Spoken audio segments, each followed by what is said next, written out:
Hey guys, in this video we'll go over how to add HBO Max to Tesla. So if you want to enjoy HBO Max directly from your Tesla app, guys, this is what you do, right?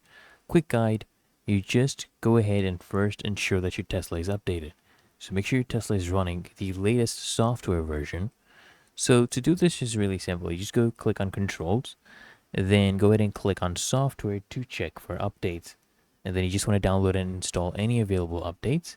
And then you need to connect to Wi-Fi. So for smooth streaming, you want to connect your Tesla to a stable Wi-Fi network. So to do this, what you want to do is you want to go to controls and then go to Wi-Fi and select your home network, right?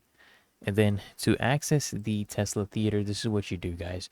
You tap on the entertainment icon on the touchscreen, then just select Theater from the options, right? And then what you want to do, guys, you want to go ahead and locate HBO Max.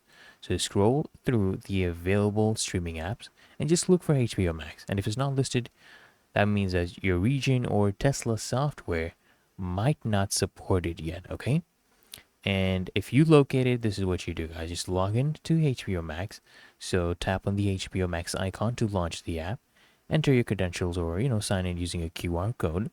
Just follow the on-screen instructions to complete the setup, and then once you're logged in, guys, you want to go ahead and browse and watch your favorite shows or movies. And remember, guys, streaming is only available while the car is in park for safety reasons. Really easy and simple, guys. So I hope this guide provided value to you, and if it did, consider smashing the like button as well as subscribing to frequently asked questions, and I'll see you in the next video.